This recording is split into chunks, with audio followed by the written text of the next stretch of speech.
Hi, this is Dan Sullivan. I'd like to welcome you to the Multiplier Mindset Podcast. Our Free Zone success story tonight is just a very exciting one because I've actually been in on some of the action with this one, and I know the history going back almost 10 years with Stephen Palter and Michele Lang, and they're partners in life and they're partners in a business.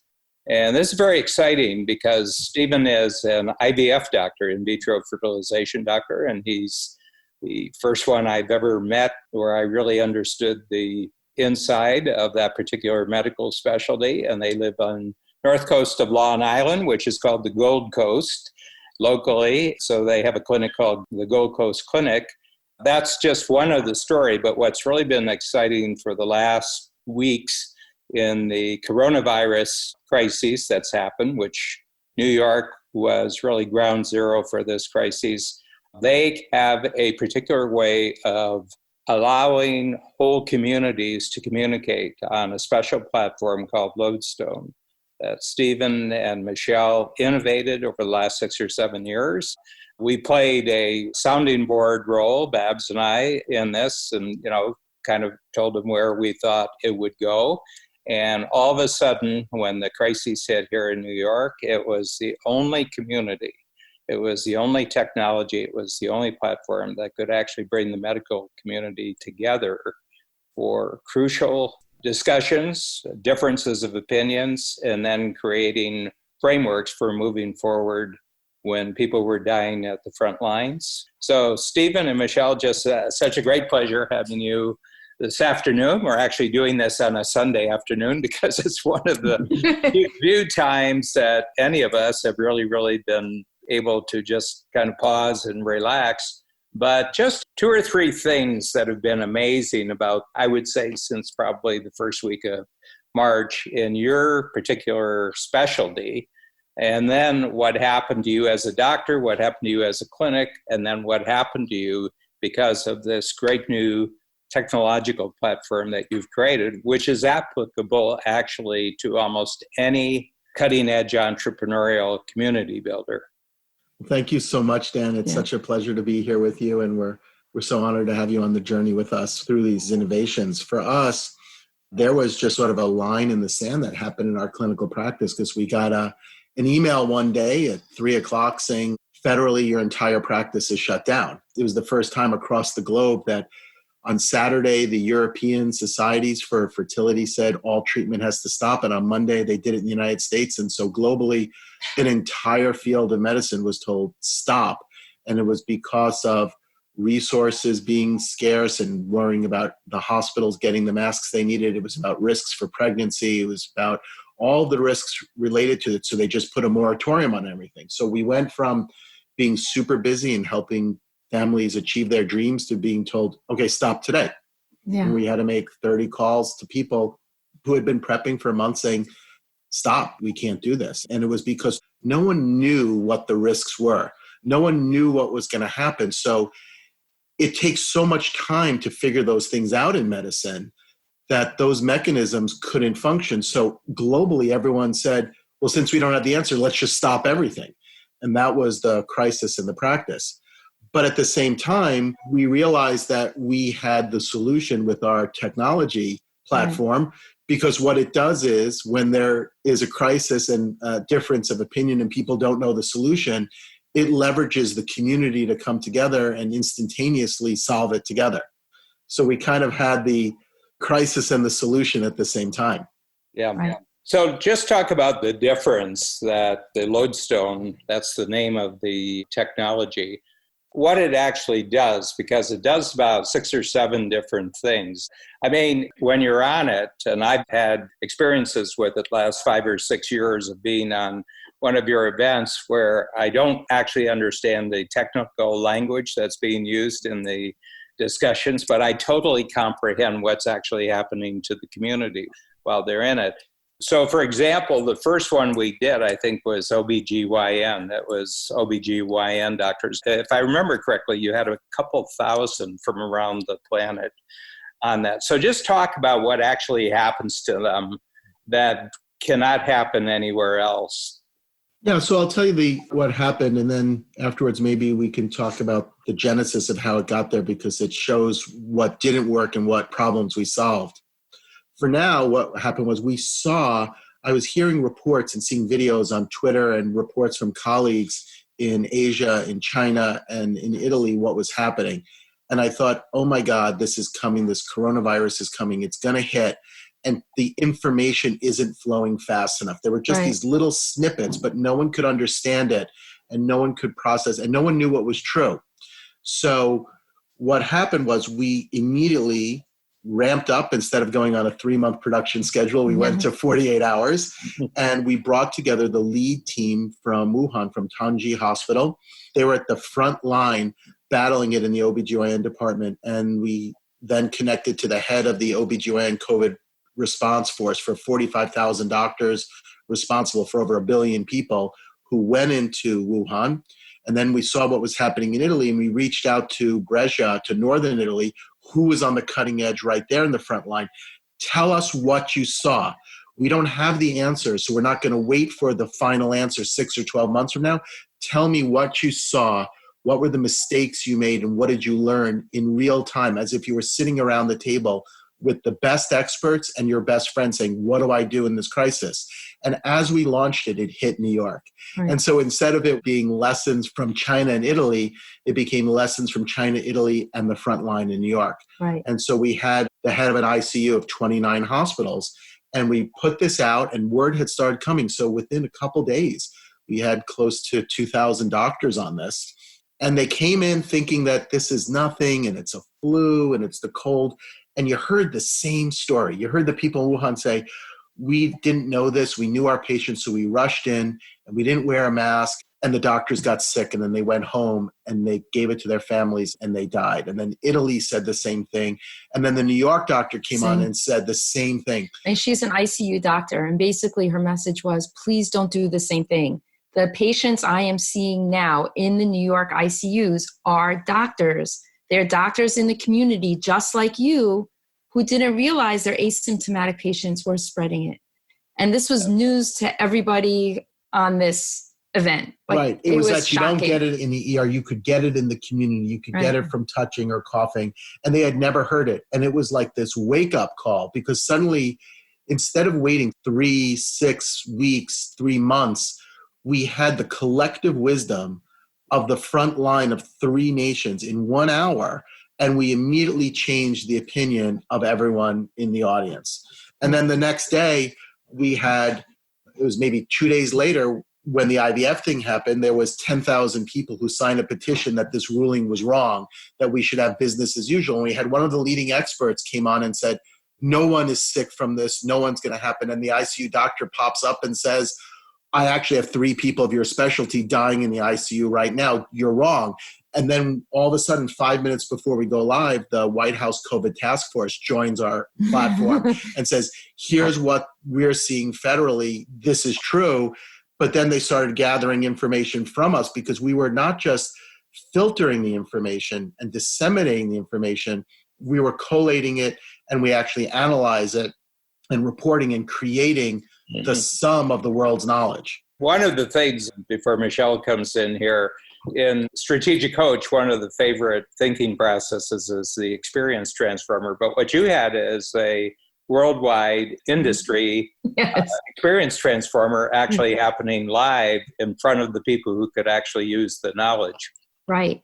It was a dialogue that led to change. What I was just going to say is that instead of a webinar where you had talking heads in a static fashion just deliver this bolus of information and then it's very passively received by the audience, there was a dialogue going on between the people from around the world who didn't know each other but were coming together to try to do something about this. And then the audience, the dialogue was 360 degrees. It was not just a lecture with a talking head talking, or the Zoom version where you have someone conveying information to a passive audience. The audience here, because of the way our system works, is an active participant in crafting the event and telling us what they need the event to be. And they're active participants in the actual event. And then afterwards, we get their feedback and we're able to analyze what everyone said so that we could come up with recommendations, and it's the seeds of the next event. Talk a little bit about the information processing. It's more than information, it's the intentionality, what people want. If they could design it for themselves, they would intend it to do this for them. And that happens beforehand. And then there's a massive amount of interaction during the event itself because of the chat capability. But that's also being recorded, and then that's being analyzed afterwards. That's right. It's actually knowledge creation, frontline knowledge creation. It goes back to the whole genesis of the idea, because originally I was asked to be an editor of one of the medical journals, and they said, could you bring this into the modern world and put a video? Like, we read papers, could you put a video? So, in 1900, there was a print article, and in 2007, what happened was you got a PDF of the print article. That was innovation. 107 years improvement. Right. That was the innovation. And so what they said to me was, could you deliver a video with the article? And I said, well, wait a minute, this whole system is just completely antiquated. It's one way. So now, instead of information being created by a few thought leaders who disseminate it in one part of the United States, information is global. It's happening rapidly and it's exponentially increasing. So how do you filter and sort that? And how do you leverage the community? So what we said is the common knowledge is actually the start of the conversation, not the end. So what we do is we first figure out what is the crisis or the lack of knowledge in an industry in a specific topic. We do a pre-event analytic with the audience where we get to their deepest concerns and where they're most confused. And we use that to craft the event. We then have an event where we have the world's experts speaking on it, but they're not the final arbiter. So they're on the panel, but instead of speaking few to many, they're speaking, but the many now are interactively closing the loop with the few. So the audience is discussing with them what they think of what they're saying. And it's like you have the sort of thumbs up and thumbs down. We see their engagement and we're analyzing it. We have all the information from beforehand, so we know what their pain points are and we know what their understanding is. And we're feeding it back in a loop to the speakers. So the speakers are being delivered the information in real time. Here's what the audience thinks and where they agree and where they disagree. And since there's so much analytics that we can throw up polls, we can throw up questions, we know what to expect and we can all do it in real time, but we close the loop to the speakers. So the speakers are actively participating with the audience, but that audience can have 2, 4, 6,000 people and we can summarize it. Then at the end, the goal is to drive to consensus. Right. So even when they don't know the answer, we did one on protective equipment and all the experts were saying like, we don't know. So we get down to what do you do today? And if you're faced with this, what is the pros and cons? And then the whole audience collectively discusses that. And at the end of an hour, we say, here's the best practice of now. And here's the directions where we have to go in the future. And then we run a deep analytic on the entire discussion and summarize the world's experience. Right. It's really, I think about it as both a multiplier and a simplifier because you're exponentially increasing the amount of data and the amount of communication that happens and the community discussion. And then at the end, when you're boiling it down and really coming to the points of consensus, you have a very simplified, focused, clear message that is the totality of the conversation. Yeah. So you get I've had the experience because we were the first non-medical company that actually used Lodestone. And I had the experience of being the moderator and I was sitting there and I had to be on my toes because I was listening to the panelists, but at the same time, there was a monitor over here and feedback from the chat room was being summarized and simplified. And I was being given directions. Okay, now ask him this. Now ask him this. It was like live TV from the 1950s. Right. It's actually an amazing experience to actually be in the moderator's role in this. And Stephen, by the way, I think you're absolutely one of the best moderators I've ever seen in any setting. Michele, I've got a question. When does the Lodestone mindset, decades later it becomes a technology, but where was this showing up when you guys, because you guys have been together since you're in your teens. Right. And the whole thing was you started to see this really developing in your 20s, 30s, and I'm not going to say how far you are along now, but this whole thing of ask the people who actually do it. It's kind of like a fundamental approach to life.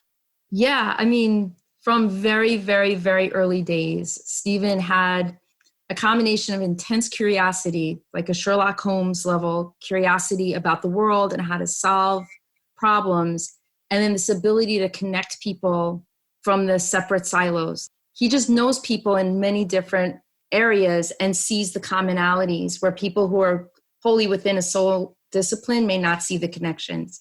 So I remember in medical school, he connected people who were working in endocrinology, but in different segments.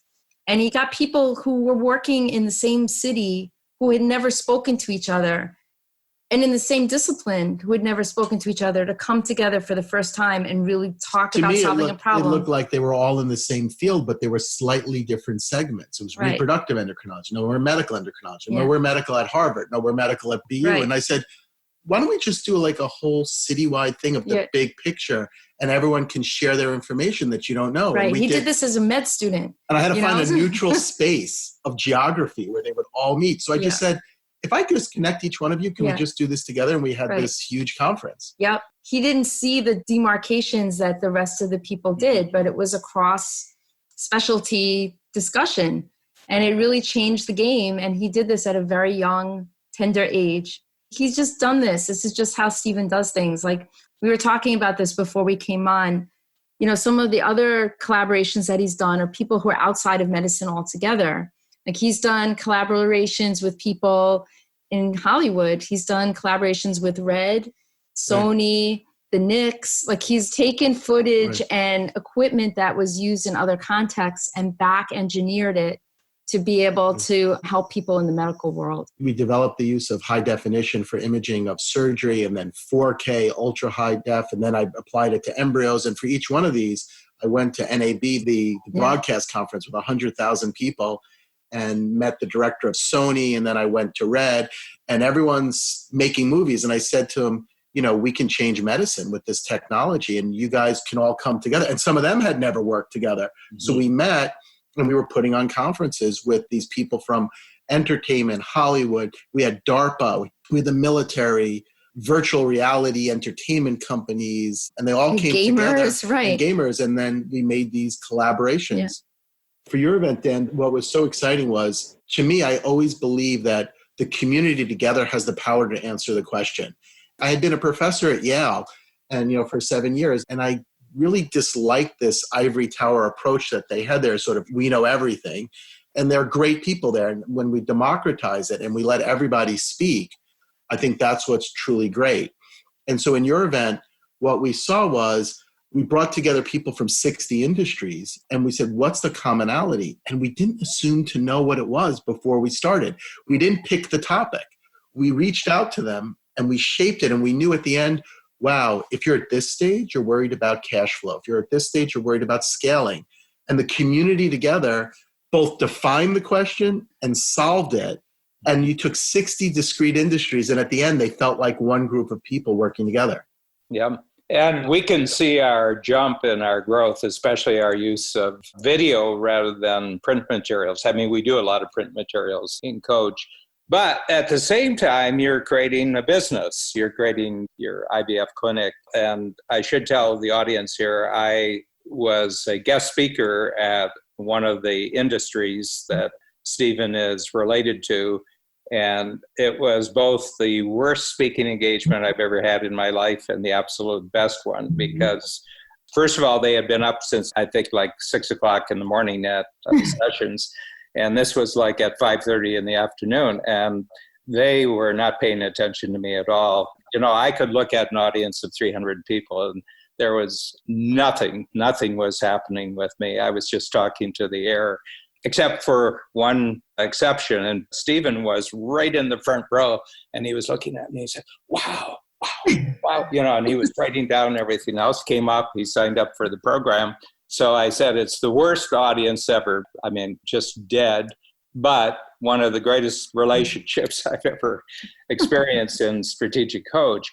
Talk about, let's say, January 1st, 2020, and where you were with the clinic.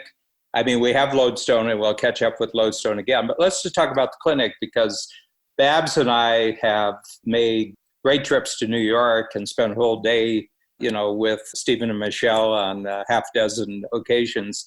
The one thing is that IVF is very tightly controlled and very tightly regulated by the government. So every actual implant that you do in IVF and your success record from that implant has to be logged in with the federal government. And every 6 months, they issue a report of the most successful practitioners and clinics in the United States. And I was happy to see those reports that you were right at the top. You were among the group that was always right at the top.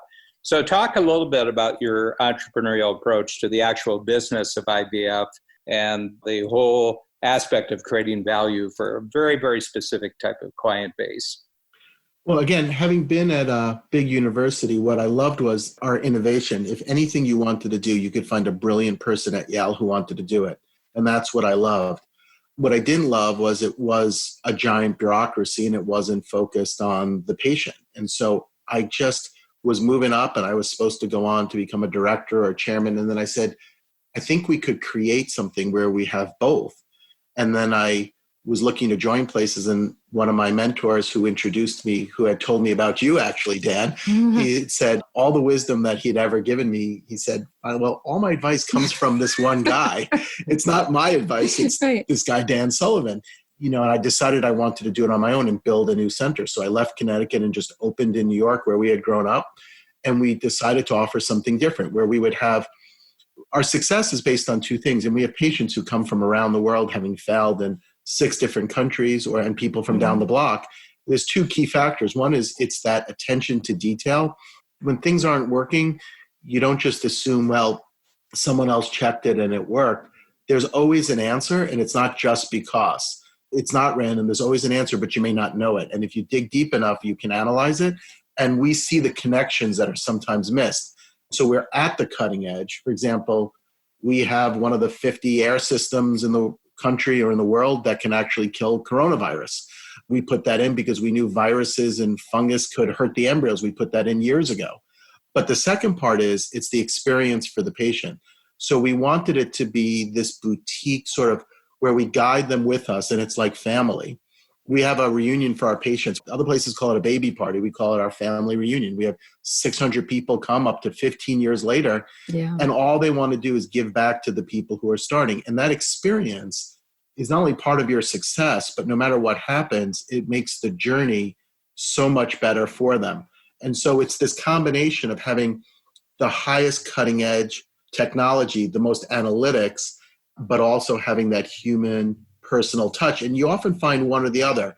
You find the high-tech place that's cold and awful, or the hand-holding place that lacks the quality. And what we try to do is to meld the two together. Yeah. Yeah. The thing is, it's an industry like many medical industries that are going through extraordinary consolidation. Big corporations are actually buying out. And you've stood really uniquely as an independent because of the possibility for innovation and this determining the customer experience. Yes. Yeah, that's it. There's waves of private equity consolidation in VCs and all this happening. And we've seen that we are much more nimble. We can change on a dime. We can do things quickly. We can analyze even what's happening in this mindset, with the virus. We can see the patterns and launch. And we can be very responsive, and we don't lose track of the from the real world. So we can see it, and everyone's perfectly aligned. Everyone in the organization is perfectly aligned. In fact, we got some emails this week from people saying, who's really running your place? You can't possibly be who's your hidden corporate person, and what's the organization? This just can't be just some people. We said, no, it's us. Yeah. So we know your growth plans, Babs and I, because we've been part of the conversation. And, it struck me right from the beginning. I mean, when we first met, I said that both on your practice side and also on the Lodestone side, that together you were just extraordinary innovators. And it was a very humane on both sides. I mean, both of it is valuing human beings for who they are and treating human beings for who they are. So you were off to a great start.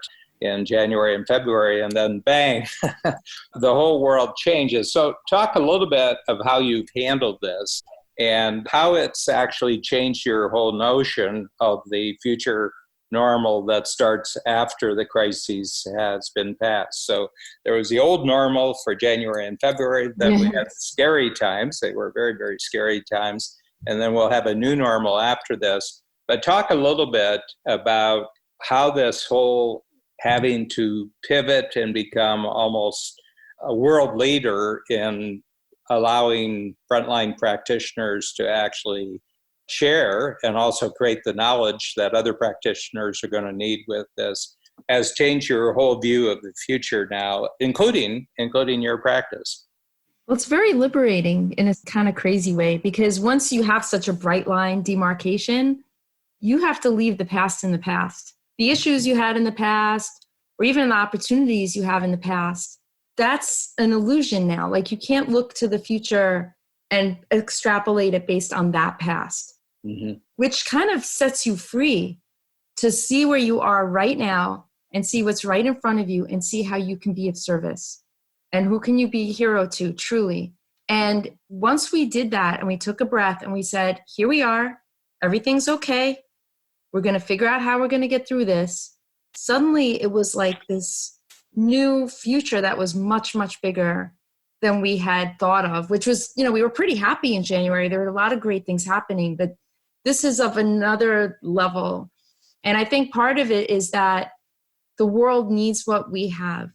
And, we had this before, and Lodestone was great, and we were using it, and it was working. We could tell you all kinds of stories about different contexts in which we were developing the platform. But the world really needs this right now. We really need to connect with doctors. And the world is knocking on your door too right now. Yes. What happened was, I think it caught up to us because we had this solution, but people were kind of in their own way. And they also didn't understand it. Even talking about video conferencing and talking about speaking globally, when they saw it, but people were so fixated in their own day-to-day world that making a leap was difficult. And the same thing in the practices. So what happened now is suddenly there's a crisis and there has to be a new way. And value and relationship is so important. With our patients, we were doing live events and we had 1,000 people on these things watching it. And it just suddenly, all the noise of social media and advertising that was image without value goes away, and people just want something that's real, that's going to help them. And so it's an opportunity really to connect with your clients and the people in your own industry. Yeah. The thing that I've got out of it, because I've been a bit of a distance away from it, and I'm looking at a lot of what I call free zone models, because you're operating in a free zone right now, because everybody who is technologically savvy says, oh, it's just another video counseling service. And the people who are corporate, who can see the importance of it, want it for themselves. They don't want to share it with the world. So you still have the same silos. But one thing I'd like to talk about is your understanding the silo problem that you talked about back when you were in school, and basically all through your growth into the world-class clinic you have right now. It's always been a silo problem. And that's a silo problem during normal times, but it becomes lethal and tragic during scary times. Can you talk a little bit about that? Because the biggest thing we found out was the silo problem that was killing people. I think it's universal that you have these people who are just looking in their little group. An example is, our industry had a task force to try and solve this issue. They didn't have the information. They met, they analyzed what they could read, and it was incomplete. So they issued guidelines that said, we don't know, maybe we'll figure it out. And then they've issued 2 more statements that are the same thing, saying, well, we don't know, we're going to figure it out. So we broke those silos. And now we say, who has the information you need and how do we bring them to the table? And they share it. So we figured, wow, primary care doctors are open. How do you reopen after the virus? How does anyone reopen? So how do all the stores open? How does business reopen? We said, who never closed? Well, primary care pediatricians and obstetricians had to see people in labor. We got someone who's done 10,000 of those, and then we found them in 3 countries, and now in a couple of days, they're going to come together and say, tell us what worked and didn't work. People just don't think of looking outside of their little community. It's just, that's the way they think. And so that's what we're doing. And we even did it with the patients. We even with our clients brought them together and said, instead of us telling you how to deal with what you're feeling, right, how to feel. we had nonprofits and we were going to have an event to tell them how to deal with the crisis. We said, why don't you tell us what you're struggling with and what's worked and hasn't worked for you? And we broke the silo between the doctor and the patient. Well, one of the things that I'm seeing, and we actually had a wonderful Zoom call with somebody in a completely different industry. He just got it immediately of what he could do to create an entirely new, almost innovative model in a completely different industry. So what I'm seeing is that I think it's infinite, the number of industries that once they understand what this does, it's almost like a new organizational model. I mean, it's technological and its main application has been in the medical healthcare field by necessity, especially recently. But my sense is that we're at a point now where you look at the way the 21st century is going to go, especially after this experience. And it seems to me that almost every industry where you have a cutting edge innovator in that, they would want to create this type of community using the lodestone technology. Yeah, the value is it'll work anywhere where there's new developments coming quickly, where there's uncertainty about what to do, and where there's a whole group of people facing that crisis. So what happens is the person who adopts this and who uses it, they can be the center of that community. You're the person who's helping them filter the information and come with the best practice. You can even build a community where there's individual practitioners like the IVF doctors who are so all competing with each other, they come together to solve the issue. And so you can solve the crises in your industry, no matter what business it is, and you can create the answers. And you can create the community as well. Right. I think sometimes people confuse the technology for the benefit. We always say we're platform agnostic. You can use whatever technology you need to implement this process. But what really matters is the people and connecting the people and getting the collective wisdom of the people together. And this is all just a tool to do that and to help grow community and give individual people their voice and to help them connect with each other. It's a tool. The technology is not what this is about. I mean, typically, people who have webinars, because if you look at this, it kind of looks like, is it a webinar? Yeah. There's some people online and they're talking. Normally it's about 20% of people will last an hour on a webinar. 80% will drop out. And if they can get 10 or 20% to say they learned something, they say the event was successful. So we were launching in events with an audience that had never been together in 48 hours notice. And we had 2,000 of them, and less than 5 dropped out at an hour and 15 minutes on a Friday night at 7 o'clock because they're so deeply engaged. And then over 7 years, we typically run 80, 90% will say they will completely change what they do as a result of the event. And that's because we're answering the questions that the audience desperately wants, and they're crafting the answer at the same time. So it's completely interactive, and we're agnostic in all the platforms. So we can go through Hangouts and Skype and Zoom, and we can go. And now those people are actually reaching out to us saying, you've got capabilities. Like, we have cell phones of lead people in these companies saying you do it in a different way than most people. So I'd like to talk about that because we're looking at the rest of 2020 and we're beyond 2021, and you've gotten a little bit more sleep than I had witnessed during the past month. And we have a little time to think about this because from you being the one who's knocking on doors over the last 7 years, all of a sudden we're presented with a situation, as you've shared it with us, where other people are knocking on the doors, and this is coming from Hollywood, this is coming from the political sector, it's coming from the corporate sector, it's coming from different industries. So what sorts it out for you as you think about going forward? Because it seems to me that there's two passions here. There's the passion for the platform, but there's also the passion for the process that you've created at Gold Coast. It seems to me that you've solved a lot of complexity on the actual practice side with your organizational model, and the statistics actually prove it. The kind of great loyalty you have from your clients going back 15 years proves it. So how do you sort this out? Because it seems to me that both are a passion, both are fascinating, both are motivating to you. How do you think about this? Or is there a way of actually combining the two as you go forward? I think there is a synergy here, and it has never been more apparent than in the last month or so. It's a synergy between the technology and using all the tools that are at our disposal to try to achieve an aim, and then using those tools to humanize and connect and create community. And for both the practice and for Lodestone, it's the same effort. It feels the same to do the work. And so I think it's really going to transform our practice going forward, because I think there's a sea change in the way medicine is being practiced right now. And I think that people are going to have to become adept at using these technologies to connect with other human beings. And I think it's a wonderful opportunity to transcend the technology and really focus on the people.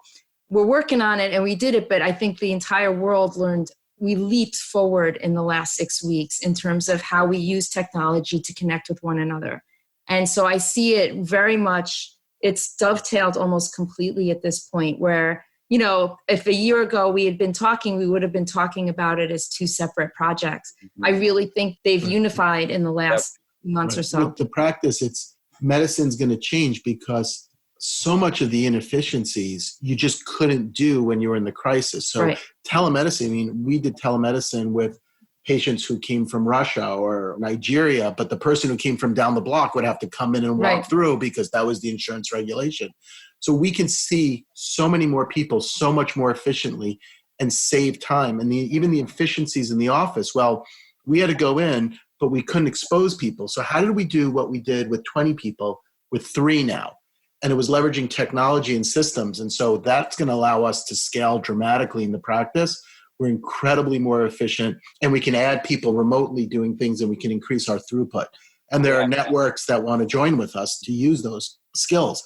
With Lodestone, it's clear that I think everyone's facing this uncertainty, but now they're comfortable with sort of entering in with technology, and they realize that their existing systems don't work to get the information that's meaningful. You get 1,000 emails of webinars, and so many of them are awful, but how do you get the information you need? It's not by waiting for an article 2 months from now. People need to connect. And so I think in all industries, they realize that we need this, and we know it can work no matter where they are. Yeah. Well, my feeling is that there's 2 worlds out there. There's the world that didn't respond well to the crises, and it's largely bureaucratic and it's largely siloed. People don't share information with each other. But I do sense at the entrepreneurial level, there's a great breakthrough. This has been a very, very great breakthrough, a period of 6 or 7 weeks. And they said, well, I think they said, Michele, exactly what you said. We'll leave the past to the past, and now we're going to move forward. So my feeling is that there's a meeting place between what the 2 of you have done over the last 30 or 40 years, but specifically over the last 6 or 7 years, that's going to meet with a lot of entrepreneurial cutting edge thinking as we go forward.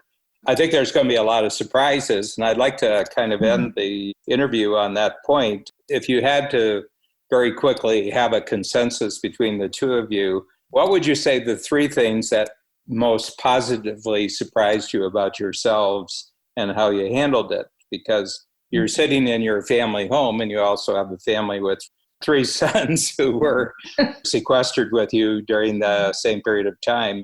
Before we came on, Stephen and Michele said they haven't moved from the table that they're sitting at for the last 6 or 7 weeks because this was global central right here at the table. But just the 3 things that you are absolutely clear about: your capabilities, your teamwork, your ability to respond very, very fast. What would you say?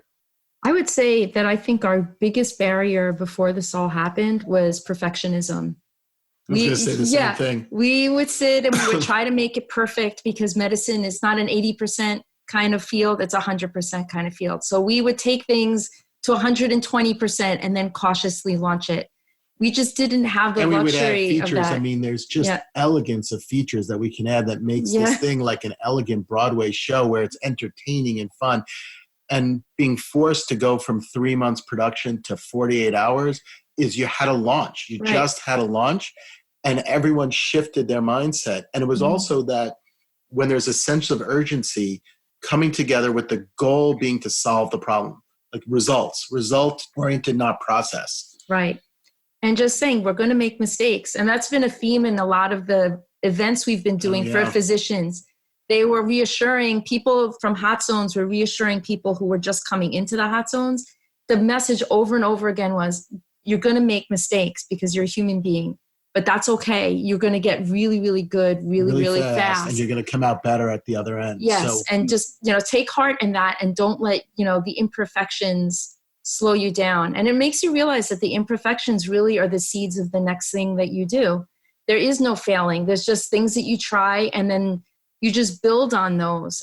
We understood it intellectually, but we didn't really do it until about 6 weeks ago. And the biggest success were when whenever there was a choice to make, we said, what's our core value and our core mission and who do we want to be a hero to? So when we're getting a dozen calls of all kinds of different things, run virtual conferences and do meetings online and social media, right? And people with, all kinds of things. We'd say, who do we want to be a hero to and what problem do we want to solve? And what's our core capability? We sort the information, create a community, and help them solve it. If it met those things, the events were successful. Mm-hmm. Yeah. Well, I just want to thank you for updating me of where you are right now. And I think that all of especially our free zone participants in Strategic Coach are going to be very inspired by what you're doing. And I think all the coach community, which includes everybody who's active in the Signature and 10 Times program, but we have 11,000 other who have been in coach. They'll get enormous benefit from this. So I just want to thank you for so succinctly summing up, which has been a very, very remarkable 6-week period so far, and it's just such a pleasure for Babs and me to be travelers on this trip with you. It's such a pleasure. Truly, without Coach, I don't know how we would have been able to do this. How to think about the problems, how to sort it, how to deal with uncertainty, how to think about it. And when you've got all these competing possibilities, options, dangers, and opportunities, really a pathway to sort through it. That's certainly been coach inspired. And the community as well, just being connected to other people. That's the other thing that's been remarkable is just the number of people in coach who have reached out both to get information that we've given as freely as we could and also to help and to solve problems of the world. It's the most incredible community to be a part of. Yeah. Thank you. Thank you.